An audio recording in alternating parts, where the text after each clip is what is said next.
Sa ulo ng mga nagbabagang mga balita, mga smoke belchers nagkalat sa TAF. MMDA, hindi nahuhuli ng mga smoke belchers. X1O Baga Center, may mahalagang anunsyo. Live mula sa ating headquarters, narito na si Jenica Villilla. Headlines kanina, ngayon na ibabalita. Magandang tanghali po sa inyo lahat. Ako po si Jenica Villilla, naghahatid ng mga nagbabagang balitang araw sa araw na ito. Sa ating pangunahing balita, mga smoke belchers nagkakalat sa TAF. One day isang araw, pumunta ako ng school at napansin ko na malala na ang kalagay ng TAF Avenue sa issue ng smoke belching. Dahil paglakbay patungo sa ating center, nagkapansin-pansin ng mga sasakyan, dahil na sasakyan pampubliko, ang bus, truck, mga jeep, kaya hindi kinapagbubuga ng usok. Buti lang may aircon ng kotse ko, kaya hindi na usukan. Kapansin-pansin na mula sa Venezuela, patungo CSP News Center ay pakapal na pakapal ang usok ng dating ko. Pero, wala, doon talaga buhay. Hi. So sad. MMDA, hindi nanguhuli ng mga smoke belchers? Ang exclusive interview natin sa news correspondent at si Johanna Paz. Nakakuha ako ng exclusive interview mula sa isang alagad ng Itatago na lang natin siya sa pangalan Bert. Pinili niyang itago ang tunay niyang katauhan kasi siya ay camera shy daw.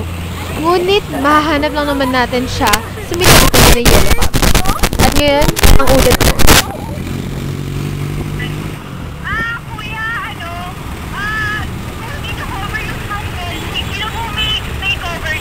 Dali ang may cover ng mga smoke belching saka pwede mahuli sa mga sasakyan na gano'n, nasa probinsya na ng LTO.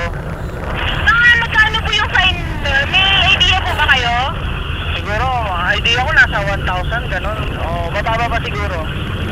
Kaya kuya, sa TAF po ba marami kayo nakikita na sa smoke belching? Oo, marami. Kahit saan ka mapunta ngayon, marami na talaga. Isang oras po ba na nagsistay kayo dito kuya? Nahihigaw po ba kayo? Sumasakal po ba yung bagan? Medyo kahit pa paano, immune na ako eh. Ganang buwan na po kayo katagal dito sa TAF kuya?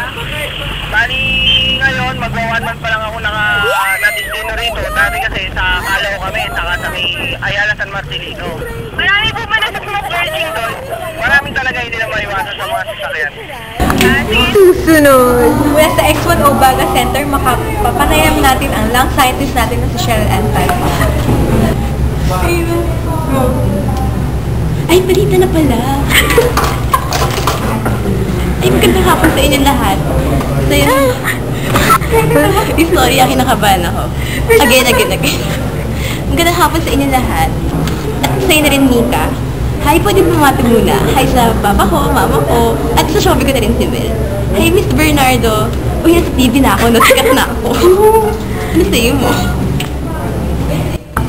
X1O team ay nasa gilid na ng TAF. Nag-oobserba ng mga sasakyan na bumubuga ng usok. Sa pamamalagi namin doon ng isang oras, ay kinulungkot ko, pero ang aking partner ay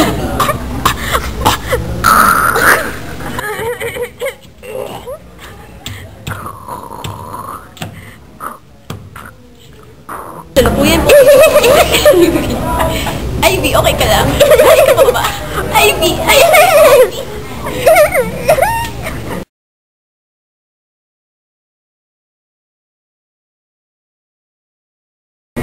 At dyan nagtatapos ng ating balita. I would like to thank my sponsors. Thank you, sponsors.